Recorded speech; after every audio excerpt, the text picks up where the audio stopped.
பழமை வாய்ந்த புனித ஜெயராகினி அன்னை ஆலயம் உள்ளது.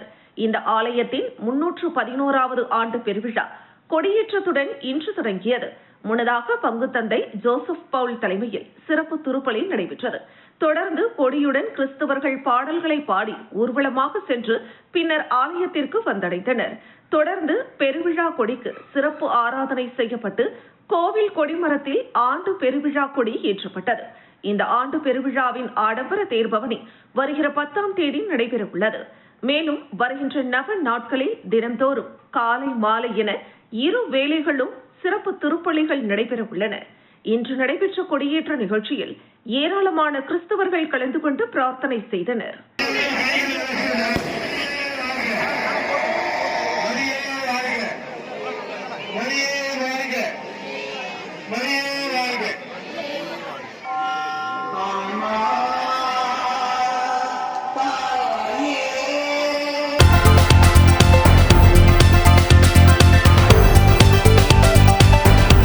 புதுச்சேரி சுண்ணாம்பு ஆறு படகு குழாம் ஆட்டோ ஸ்டாண்ட் சார்பில் மே 1 உழைப்பாளர் தினத்தை முன்னிட்டு விழா நடைபெற்றது. இதில் எதிர்க்கட்சித் தலைவரும் திமுக மாநில அமைப்பாளருமான சிவா கலந்து கொண்டு பெயர் பலகையை திறந்து வைத்து பொதுமக்களுக்கு அன்னதானம் வழங்கினார். இந்த நிகழ்ச்சியில் மாநில இளைஞரணி அமைப்பாளர் சம்பத், மாநில தலைமை பொதுக்குழு உறுப்பினர் சன் சண்முகம், சங்கத்தின் கிளை சட்ட ஆலோசகர் வினோத், மாநில தொழிற்சங்க பேரவைத் தலைவர் அண்ணா அடைக்கலம், தொகுதி செயலாளர் ராஜாராமன், விளையாட்டு அமைப்பாளர் ரவிச்சந்திரன், துணை அமைப்பாளர் மிஷோர் உள்ளிட்டோர் கலந்து கொண்டனர். மேலும் ஆட்டோ சங்கத்தின் கௌரவ தலைவர் சுரேஷ், தலைவர் சுப்பிரமணி மற்றும் நிர்வாகிகள், உறுப்பினர்கள் பலரும் பங்கேற்றனர். நிகழ்ச்சியின் முடிவில் பொதுமக்களுக்கு அன்னதானம் வழங்கப்பட்டது.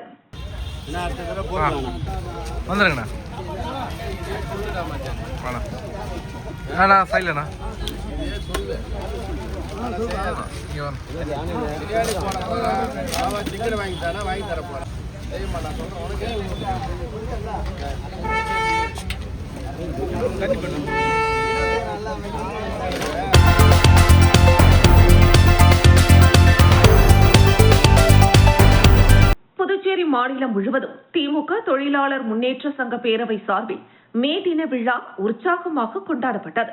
பல்வேறு இடங்களில் திமுக கொடி ஏற்றப்பட்டு பெயர் பலகைகள் திறந்து வைத்து தொழிலாளர்கள் மற்றும் நிர்வாகிகளுக்கு இனிப்புகள் வழங்கப்பட்டன.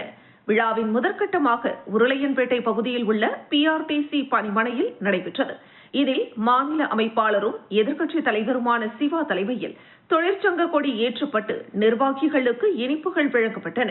நிகழ்ச்சியில் சட்டமன்ற உறுப்பினர் கென்னடி, தொகுதி பொறுப்பாளர்கள் கோபால், கார்த்திகேயன், வடிவேல் மற்றும் தொகுதி செயலாளர் சக்திவேல் உள்ளிட்டோர் கலந்து கொண்டனர்.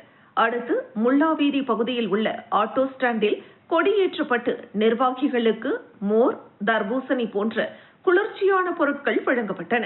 தொடர்ந்து உப்பளம் பணிமனை, AJK petrol bunk, auto stand, Kurumampet பால் பண்ணை, மேட்டுப்பாளையம் தொழிற்சங்கம், தேவி கிளாஸ் தொழிற்சாலை வளாகம் உள்ளிட்ட பல்வேறு இடங்களில் விழா நடைபெற்றது. இந்த நிகழ்ச்சிகளில் தொழிற்சங்க நிர்வாகிகள், திமுக நிர்வாகிகள் மற்றும் தொழிலாளர்கள் பலரும் கலந்து கொண்டு மே தின விழாவை சிறப்பித்தனர்.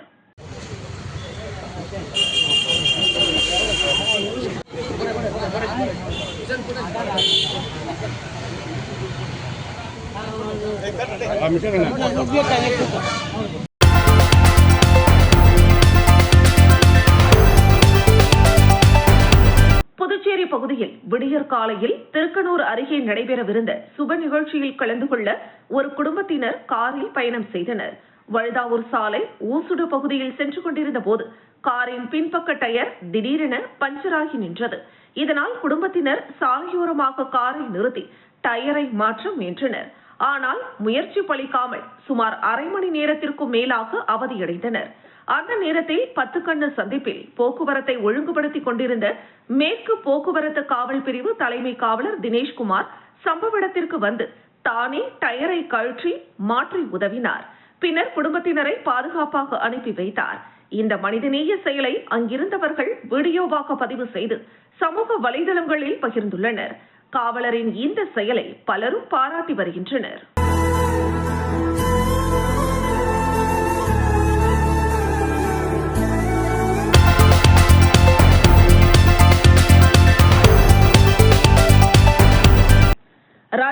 மாநிலத்தை சேர்ந்தவர் காஷ்மீர் குமார். இவர் சென்னையில் GST கண்காணிப்பாளராக உள்ளார். இவரது மகள் 19 வயதான ஏஞ்சல் காங்கவி புதுவை தனியார் கல்லூரியில் BBA 2ஆம் ஆண்டு படித்து வந்தார்.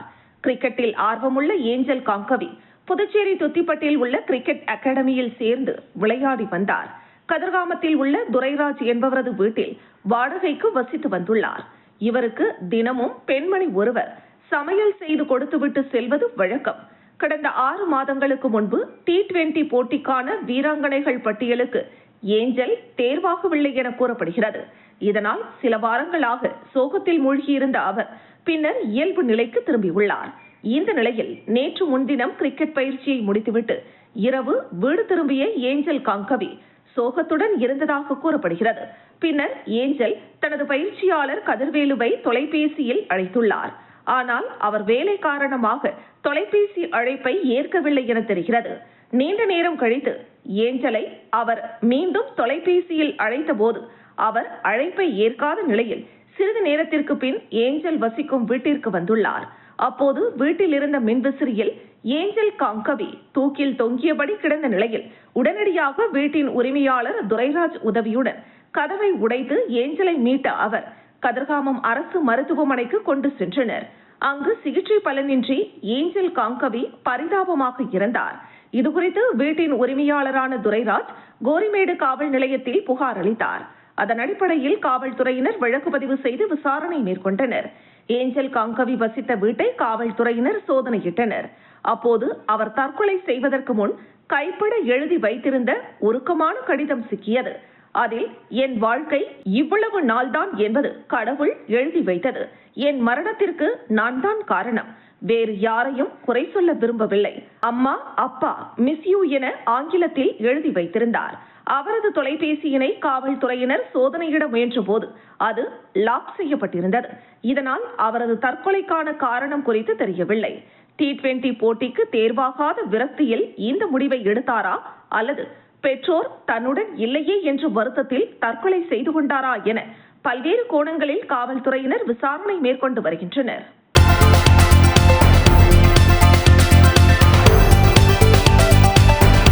புதுச்சேரி முத்தியால்பேட்டை காந்தி வீதியில் அமைந்துள்ளது அருள்மிகு ஸ்ரீ முத்து ரட்சக மாரியம்மன் திருக்கோவில். இந்த திருக்கோவிலில் 14ஆம் ஆண்டு மகா சண்டி ஹோமம் நடைபெற்றது. முன்னதாக அலங்கரிக்கப்பட்ட அம்மனுக்கு கோ பூஜை, விக்னேஸ்வர பூஜை, சங்கல்பம், தொடர்ந்து மகா சண்டி வேள்வி தொடங்கி வடுக பூஜை, கன்னியா பூஜை, சுவாகினி பூஜை நடைபெற்று கலசாபிஷேகம் நடைபெற்று அனைவருக்கும் பிரசாதம் வழங்கப்பட்டது. இந்த மகா சண்டி ஹோமத்தில் பக்தர்கள் பலரும் கலந்து கொண்டு முத்து ரட்சக மாரியம்மனை வழிபட்டு சென்றனர்.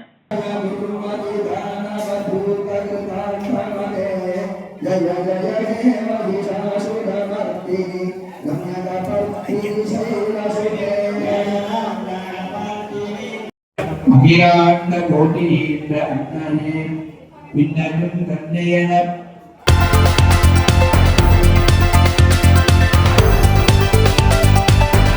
கருவறைத்துறை அலுவலகத்தில் அரசு ஊழியர்கள் சங்கத்தின் கூட்டு இயக்கம் சார்பில் மே தின விழா நடைபெற்றது. கூட்டு இயக்க தலைவர் செல்வம் தலைமையில் நடைபெற்ற நிகழ்ச்சியில் தொழிற்சங்க கொடியை ஏற்றி வைத்து கலந்து கொண்டவர்களுக்கு இனிப்புகள் வழங்கப்பட்டது. நிகழ்ச்சிக்கு பொதுச் செயலாளர் கணேசன் தலைமை தாங்கினார்.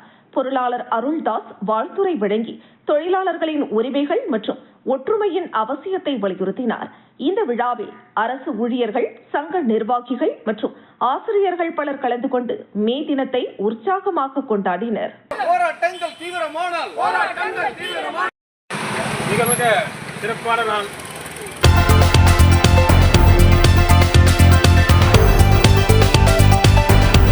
நடிகர் அஜித்குமார் அவர்களின் பிறந்த நாளை முன்னிட்டு புதுச்சேரி சுதேசி மில் அருகே பிரெண்ட்ஸ் சிட்டி அஜித் ரசிகர் மன்றம் சார்பில் சமூக நல நிகழ்ச்சி சிறப்பாக நடைபெற்றது.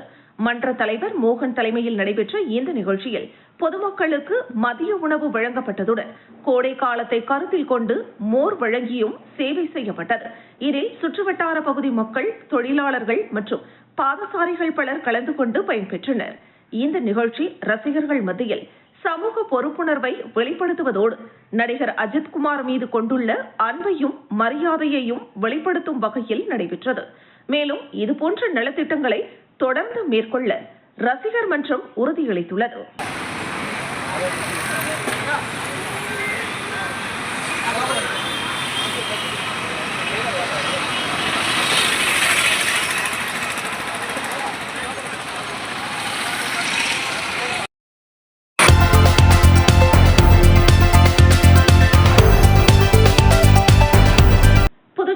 மாநிலம் கிருமாம்பாக்கம் அடுத்துள்ள மதி கிருஷ்ணாபுரம் கிராமத்தில் பழமை வாய்ந்த ஆஞ்சநேயர், லக்ஷ்மணன், சீதா பிராட்டி சமேத பட்டாபிராமர் சுவாமி கோவில் உள்ளது. இக்கோவிலில் சித்திரை பிரம்மோற்சவ தேர் திருவிழா கடந்த மாதம் 23ஆம் தேதி கொடியேற்றத்துடன் துவங்கியது. தொடர்ந்து தினமும் அன்னம், சிம்மம், ஹனுமன் உள்ளிட்ட வாகனங்களில் சுவாமி வீதி உலா சென்று அருள்பாலித்து வருகிறார். பிரம்மோற்சவத்தின் 7ஆம் நாளன்று ஸ்ரீதேவி பூதேவி சமேத சாரங்கபாணி பெருமாள் சுவாமி திருக்கல்யாண வைபவம் 8வது நாளன்று பரிவேட்டையும் நடைபெற்றது.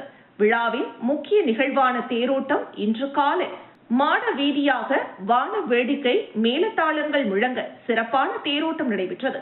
இதில் மதி கிருஷ்ணாபுரம் மட்டுமின்றி பல்வேறு ஊர்களில் இருந்து வந்திருந்த திரளான பக்தர்கள் வடம் பிடித்து தேர் இழுத்து சுவாமி தரிசனம் செய்தனர். 2ஆம் தேதி மாலை 6 மணிக்கு தெப்பல் உற்சவம், 3ஆம் தேதி ஊஞ்சல் உற்சவம் நடைபெறுகிறது. விழாவிற்கான ஏற்பாடுகளை கோவில் நிர்வாக அதிகாரி சின்னசாமி மற்றும் விழாக்குழு தலைவர் மற்றும் உறுப்பினர்கள், ஊர் பொதுமக்கள், இளைஞர்கள் சிறப்பாக செய்திருந்தனர். பொதுமக்களுக்கு இன்று அறுசுவை உணவு சிறப்பாக வழங்கப்பட்டது. அனைவரும் உணவு உண்டு பட்டாபிராமன் அருளை பெற்று சென்றனர்.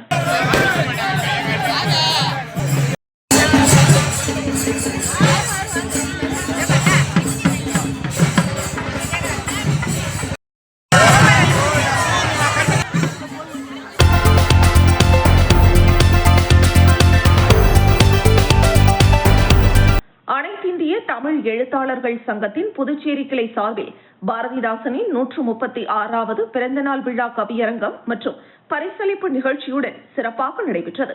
இந்த விழா தமிழ்ச்சங்க வளாகத்தில் நடைபெற்றது. நிகழ்ச்சிக்கு அவை தலைவர் ஏழுமலை வரவேற்புரை வழங்கினார். சங்கத்தின் தேசிய தலைவர் பெரியண்ணன் தலைமை தாங்கினார். அவை முனைவர் சந்திரசேகர், இணை செயலாளர் பணி, திருவண்ணாமலை கிளை அவை தலைவர் இந்திராஜன், செயலாளர் அல்லி கோவிந்தசாமி உள்ளிட்டோர் கலந்து கொண்டனர்.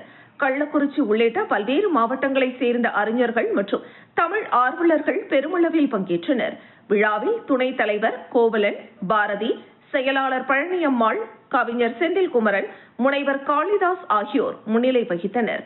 தொடர்ந்து பாவலர் சண்முக சுந்தரம் தலைமையில் பாவேந்தர் காலத்தை வென்ற கவிஞர் என்ற தலைப்பில் கவியரங்கம் நடைபெற்றது. இதில் 25 கவிஞர்கள் தங்களது கவிதைகளை வாசித்து பாராட்டுகளை பெற்றனர்.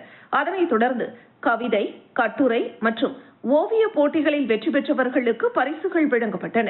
பின்னர் நடைபெற்ற விருது வழங்கும் விழாவில் சிறந்த பங்களிப்பு செய்தவர்களுக்கு விருதுகள் வழங்கப்பட்டன. நிகழ்ச்சியை பொருளாளர் குணசேகர் மற்றும் செயலாளர் கண்ணன் இணைந்து தொகுத்து வழங்கினர். இதில் கல்லூரி மாணவர்கள், தமிழ் ஆர்வலர்கள் மற்றும் பொதுமக்கள் பலரும் கலந்து கொண்டு விழாவினை சிறப்பித்தனர்.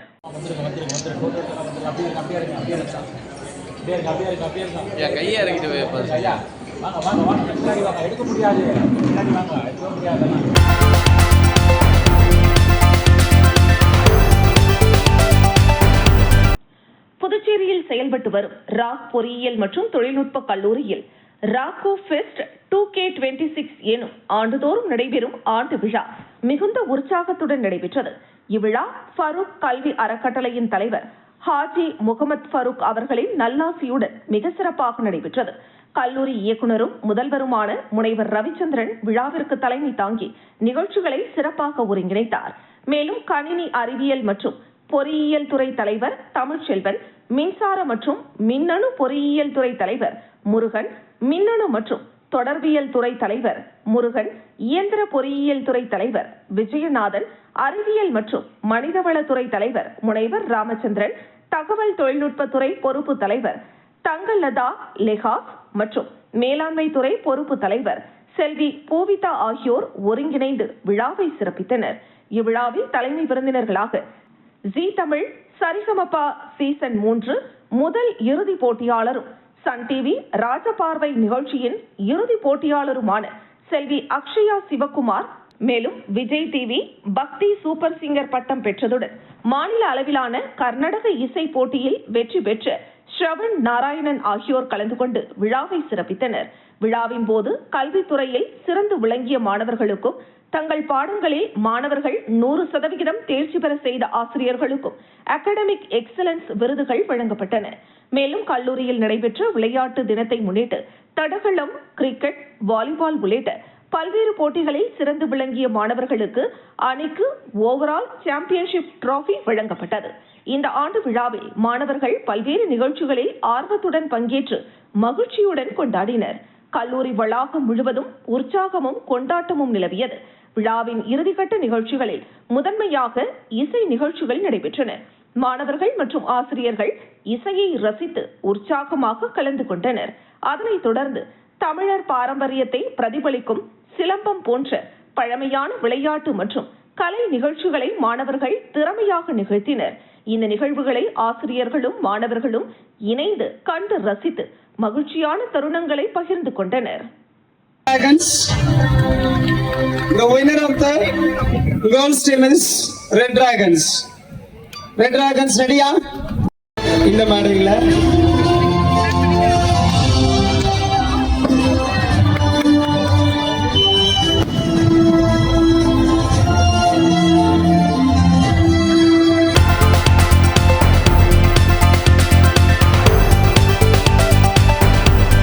மத்திய அரசின் மும்மொழி கொள்கை மூலம் இந்தி திணிப்பு மேற்கொள்ளப்படுவதாக குற்றம் சாட்டி அதற்கு எதிராக விடுதலை சிறுத்தைகள் கட்சி சார்பில் மாபெரும் கண்டன போராட்டம் நடத்த தீர்மானிக்கப்பட்டுள்ளது. இது தொடர்பாக புதுச்சேரியில் நடைபெற்ற ஆலோசனைக் கூட்டம் கட்சியின் முதன்மை செயலாளர் அரிமா தமிழன் தலைமையில் நடைபெற்றது. கூட்டத்தில் பல நிர்வாகிகள் கலந்து கொண்டு கருத்துக்களை பகிர்ந்தனர்.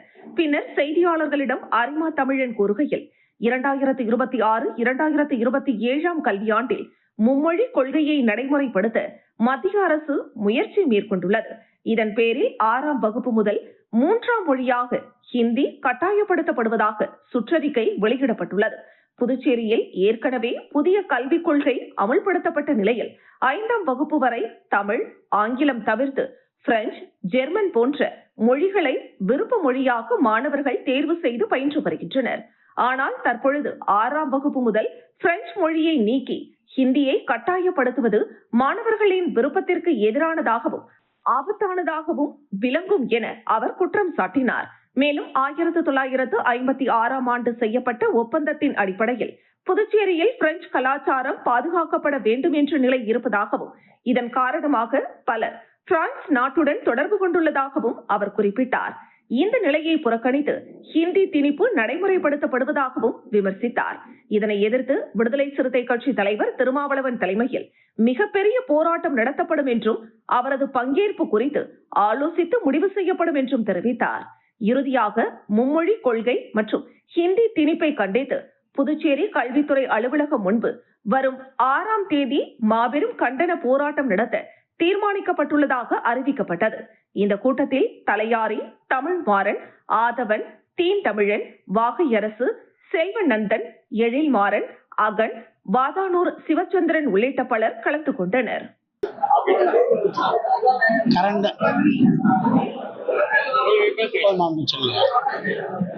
கடந்த 2 தினங்களுக்கு முன்பு கல்வித்துறை இயக்குனர் ரேகா சிங் அவர்கள் அனைத்து கல்வி நிலையங்களுக்கும் தனியார் கல்விக்கூடங்கள் அனைத்திற்கும் ஒரு சுற்றறிக்கை அனுப்பியிருக்கிறார்கள். அதில் வருகின்ற 2026